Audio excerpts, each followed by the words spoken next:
mwana muwala una Jesse muyembantu. Are you right? Baby, are you safe?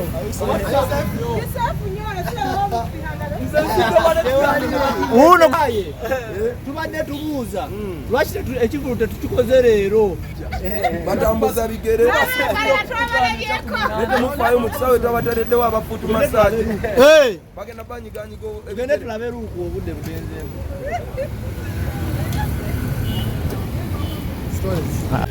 Yes man, one mistake does not define Pallaso.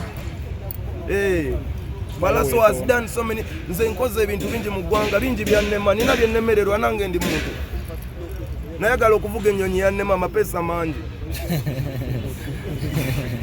nebino mbisobola wenteberezayo obudde bwagamba mbu egenda kutonya ng'erimu okubwatuka bwatukoloza abaatiisatiisa aba ateebereza budde kati mbabuulirako olegenda tonya ng'erimu okubwatuka kubanga tugenda kubeera wano n'abawagizi bange nga bangi bagenda kujja bampagire nabayita dda ne konsati be baginsaba enze yange bantu be baginsaba bantu banga Pallaso konsati yo abanno bonna bategeka gweyiyeeriwa yeeno eyaabwe etuuse.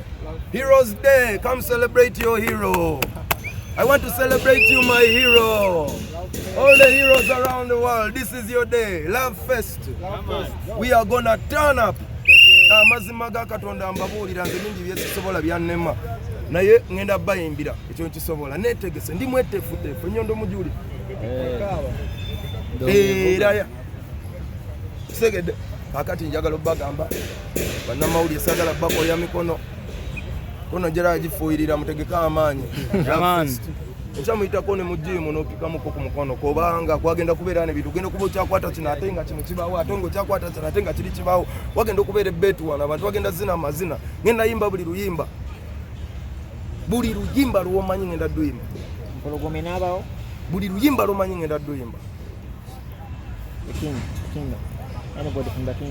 ffe twasaba abakulu bonna baawulira obubaka era kati tuteekateeka bwe banaatuula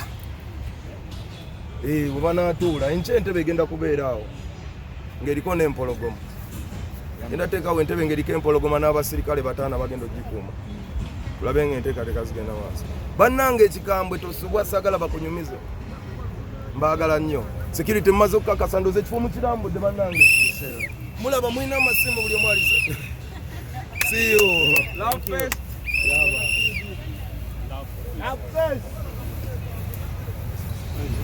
Yo, jagala ebirungi bikusange wotudde jagala twegweko mu Love Fest. Yo, Love Fest yetuuse this Friday. Tell a friend to tell a friend. Ajala abe kubalenza abafaanana nga nze nga bamuyimbira ennyimba z'asinga okwagala. Yaman. Palasonera anoonya kamera nze njirina. Bannaye nyibaze Ketchup atuuse. Bruce Melody angambye ali mu kkubo nita atuuse naye tusinga obukulu nze ate olede bansanzeewo ate nga nze ngenda obbayimbira konsati yange bannange babadde anoonya kamera nze agirina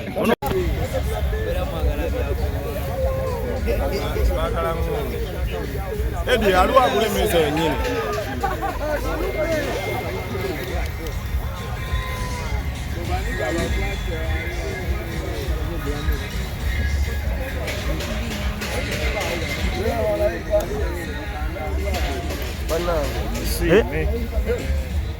meza zizino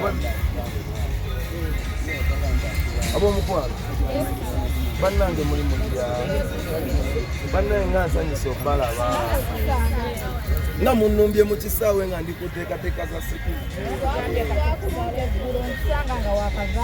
amazima gennyini mwe bange Inform Women Transform Lives campaign.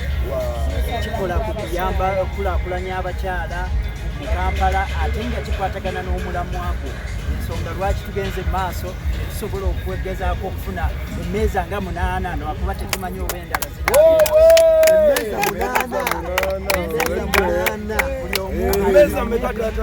emmeeza 8 buli omu ekampala kirina kuggwera wano bakola ku puroguramu ya Inform Women ono bamuyita mukyala Sise atwanjulire banne maani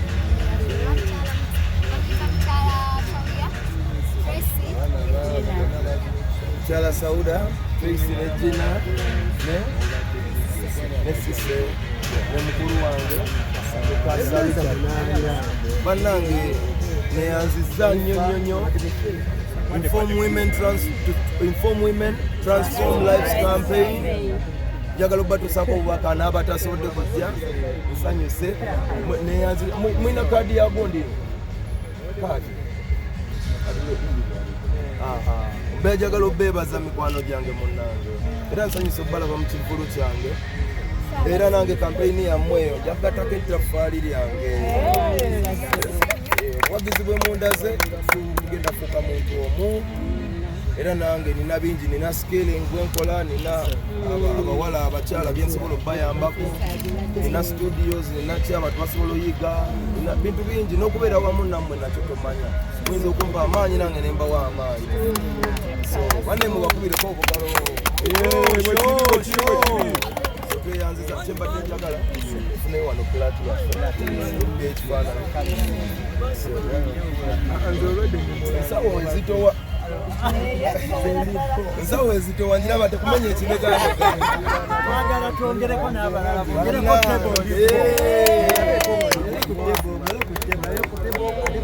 bannange ndooza mulabye omukwano okulibako munnange mulabye okubeera nga weeyisa bulungi buli lunaku yamaani. So omukwano mugulaba emmeeza zabadde ziweddeyo naye katuli mukwongerako space twongerako amameeza baguze amameeza 8 ndi mwesimu ndi musanyufu obw'obuwagizi sirina bigambo busobola bitottola wabula njagala obbakakasa nti kati gwambuse amaanyi ge mumpadde bangi bannange era big up Spice Diana yaguze tickets, big up King Saha yangulirayo ku tickets, big up Vian Music yagulayo ku tickets, big up bantu bangi big up bonna baguza amameeza Katongole UK Mall, Hamis Kigundu, Agnes,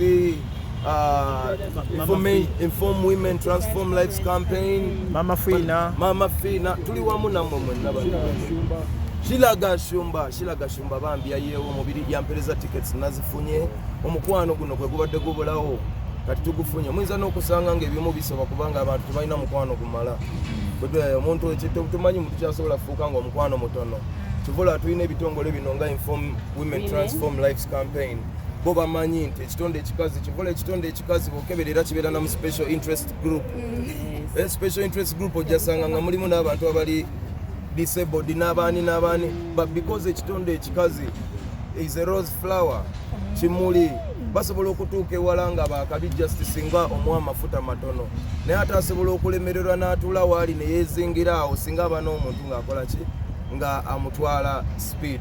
So yes, I believe that we're here to transform lives. On Friday, this Friday, I'm going to transform your life. Yes. Chiche musingo kwagala ku Pallaso mutubulireko.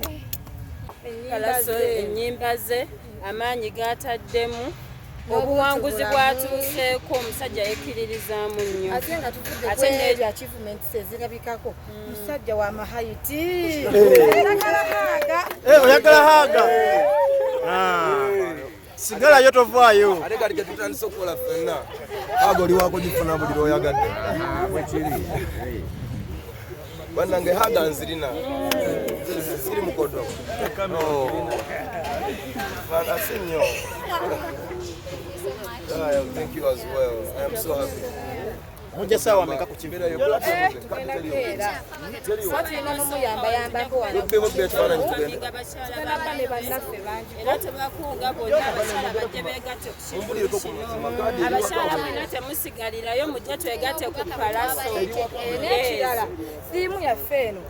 tegeeza nnyo abakyala balina obubizinesi nti ssente gavumenti yazissaayo ku ggombolera genda ku ggombolera eriri okumpi ssente baazissaayo weewole okusinziira ku zosobola okoza bizinesi yo weekulaakulanye omala oziseeyo mpolampola kituba tukunga abakyala mwena mujje tweyiwe wano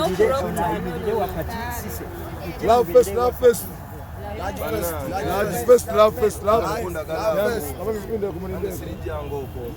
We have become one family.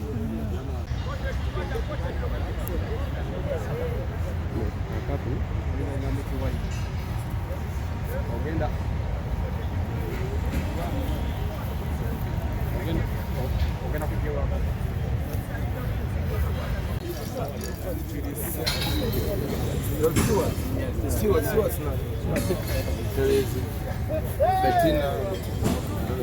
what's happening, everybody? Everybody feeling good? Yeah. Yo, on the 9th, yeah?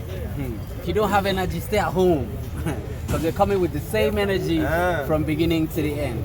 You understand? Kila metalico wine, aliculico wine, girl, you sabi.